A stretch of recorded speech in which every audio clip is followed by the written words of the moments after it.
Well, good evening. It's Wednesday evening, and I trust you had a good day today and a good first half of the week here this week.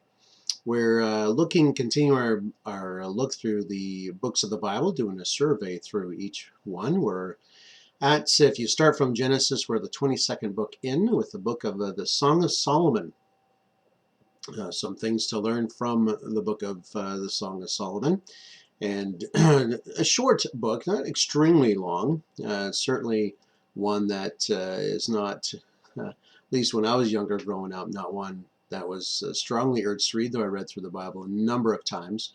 But a wonderful book, certainly a book that God's given to us for a specific purpose and a reason, as we see a love between the king and the Shulamite girl, as it's mentioned, or woman, and just a beautiful picture of what a relationship can be. We know, of course, God established the home, and the book of Genesis created Adam and Eve.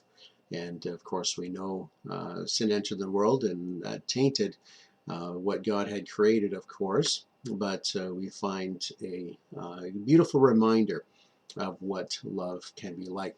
So, looking through the book of the Song of Solomon, we find, of course, the person writing was Solomon, dated around 935 or so BC, give or take a little bit.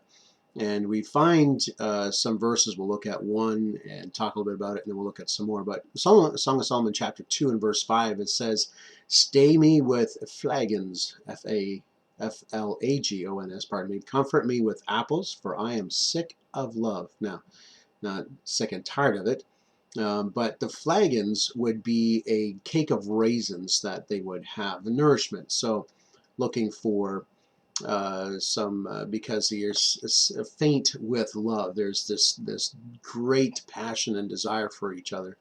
And so basically, strengthen me, give me some sustenance, refresh me with apples. I am faint with love, if we could say it that way. We live in a world where sex is a huge topic, and relations, often as we look through Scripture, we find a lot of warning with sexual relationships and so on. And some, of course, can be dangerous and sinful, and we find a negative aspect. Here in this book, we're going to find the beautiful poetry of this love. Much of the Bible speaks of the dangers of wrong relationships and so on. And we find stories of Samson and Delilah to, even falsely a woman accused, charged with, adulterous woman charged with, adultery, but not bringing the right witnesses and so on. And the Pharisees weren't concerned with what she did. They just wanted to get Jesus tripped up. But we've got, as I mentioned, Samson and Delilah. We've got a number of other characters as we find in Scripture, and the dangers thereof. Solomon's poetry, as we see a balance to that reminds us of romantic passions, is a great thing when we follow God's parameters. Solomon began the book with two lovers here in courtship. They express how much they long for each other and the love they have for each other. Eventually, they come together in marriage, and the groom extolling his bride's beauty. Finally, she struggles with the idea of desertion while the man promises always to be faithful. All of these expresses the goodness, love, in marriage. And of course, many say that this kind of exemplifies as well Christ and the church. And then we find in the book of Ephesians, Paul telling the husbands to love their wives, even as Christ loved the church and gave himself for it. What an amazing picture to have. What an amazing thing to aspire to for us as husbands, to love our wives as Christ loved the church. Wow, what a thing to live up to. And it's not as someone else said that Solomon loved his bride or whatever it may be. Now we know Solomon, we know, had over 1,000 women. I think it was 700 wives and 300 concubines, not justifying it for any reason. A lot of these were political marriages, just to stay off another country invading because the daughter of the king lives there and so on, not making it right. We know that toward the end of Solomon's life, as we saw in Ecclesiastes, that these women that he married brought in their idol worship along with them, and Solomon ended up following a lot of that and forsaking the Lord. So there was a danger in that as well. But as we see, God had created in Genesis chapter 2 mankind, made Adam, and then from Adam's rib formed Eve. And so what an amazing, beautiful picture as we find God creating the home. Solomon writing the Song of Solomon, and according to verse 1, the song is 100, that of 105 that Solomon wrote according to 1 Kings chapter number 4 and verse number 32. He spoke some 3,000 proverbs and over 1,000 songs. And so the Song of Songs is superlative, one of the greatest ones, and we find a beautiful picture here of love again. It's believed that Solomon would have written this in the early stages of his life, and so at the beginning, and would have had this love for this woman. And so we find here, of course, a lyric poem written to extol the virtues of love between a husband and a wife. And the poem, presenting God's design of marriage. And as we see here, a beautiful picture, loving each other spiritually, emotionally, and physically. The book combats two extremes: the denial of all pleasure and the pursuit of only pleasure. We find God has a perfect balance and his perfect plan. Marriage that is profiled here in the Song of Solomon is one of care, commitment, and delight. Let's look at a couple of verses, or a few I should say. In chapter number 2, in verse number 7, we find it says here, I charge you, O ye daughters of Jerusalem, by the roes and by the hinds of the field, that ye stir not up, nor awake my love, till he please. This is speaking of her beloved. In chapter 3, in verse number 5, charge, O ye daughters of Jerusalem, by the roes and the hinds in the field, that you stir not up my love until he pleases. Again, we find the same thing, as well as repeated in chapter 8, in verse number 4. The idea of do not arouse or awaken until he desires. In chapter 5, and verse number 1, let me read that for you. Says, I am come into my garden, my sister, my spouse. I've gathered my myrrh and my spice. I have eaten of my honeycomb with my honey. I have drunk my wine with my milk. O friends, drink ye abundantly, O beloved. And so just the idea of celebration. And then in chapter number 8, and verse number 6 and 7, we'll take a look at those couple of verses. Set me a seal upon thine heart, a seal upon thine arm, for my love is strong as death. Jealousy is cruel as the grave. The coals thereof are coals of fire, which hath a most vehement flame. Isn't that interesting? Many waters cannot quench love, neither can floods be drawn, or floods drown, pardon me. If a man would give all his substance of his house for love, it would utterly be contemned. So we find certainly here amazing picture of love, the power, the beauty, and so on, and just the beauty of this together.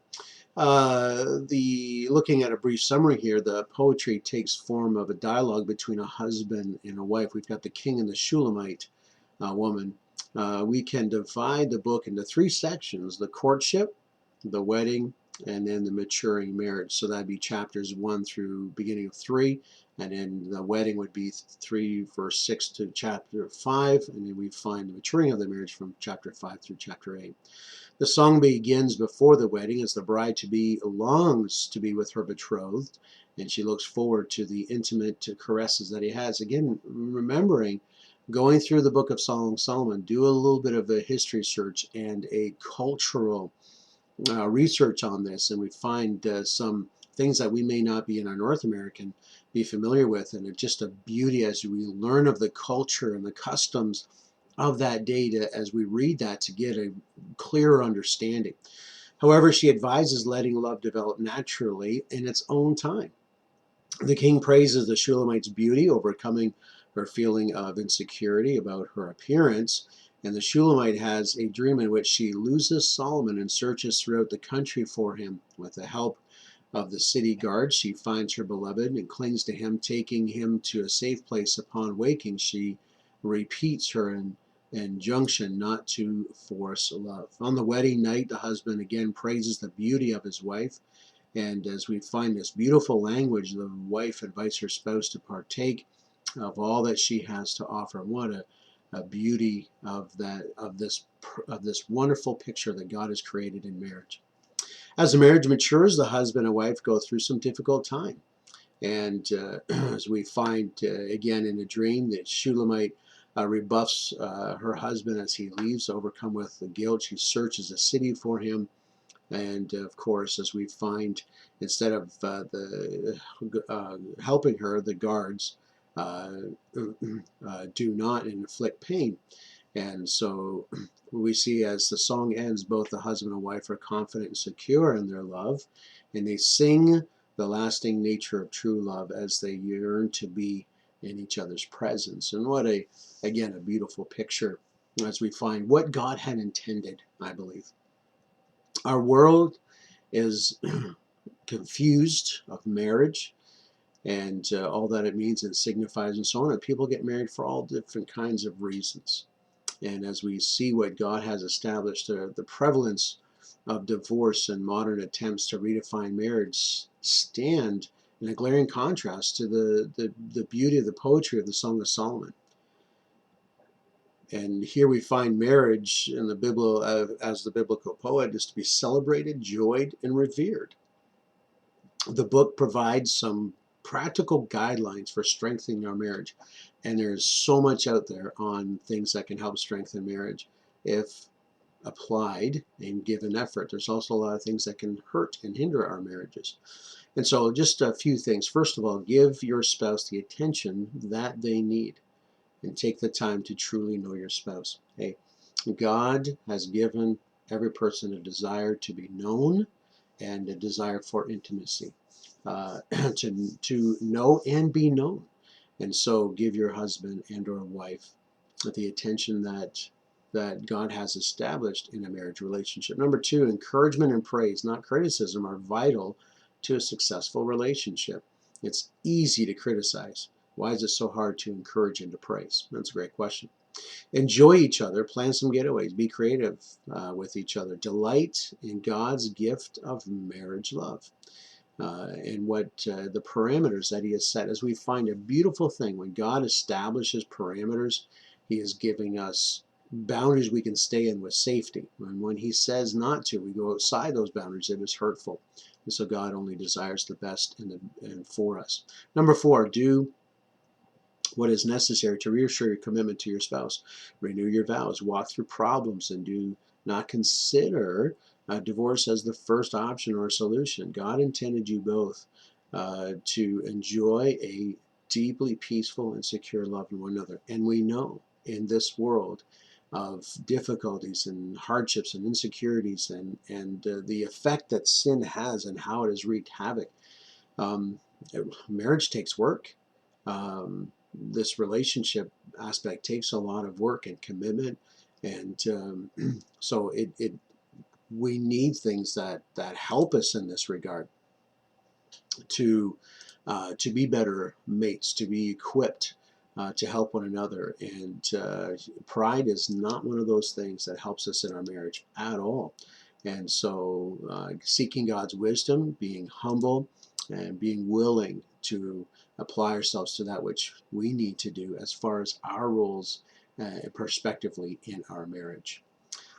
Few people study the Song of Solomon, at least that I know of. Credibility, of course, as we look at written by Solomon, we could argue, well, he had so many wives, as I mentioned earlier, but we have to remember this was much earlier in his life as well, the argument is. And so as we look at this book, we see again the beautiful picture of what can be between a husband and a wife. 8 chapters long is this book. And as we look at the chapter divisions, chapters 1 through 3, we see the preparation for the wedding. And chapters 4 and 5, we see the couple professes its love to each other. And then we find chapters 6 through 8 being united in love. And remember that in marriage, there's going to be problems. Hey, in human life, there is going to be problems. And when we have people who come together from different walks of life and different people, different ways of thinking, there's going to be challenges. But as we look at God's definition, as we look at God, the parameters that God has established, and remembering that commitment that we have made to each other. And of course, there are issues and so on that I'm not saying every marriage and relationship is perfect, and so there are some exceptions, of course. But as we look at overall being committed one to another, and if we take a look at this book and see the beauty of what can be. Um, Marriage is not something we enter into for selfish reasons, um, and looking at it, well, what can I get out of it?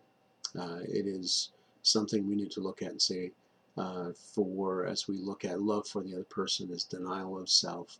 And what's amazing is a husband who will deny himself, um, and lift his spouse up and wife up, and his wife will deny herself and lift up. What's amazing is, in the event of that, there will be a beautiful fulfilling of each other. An amazing thing.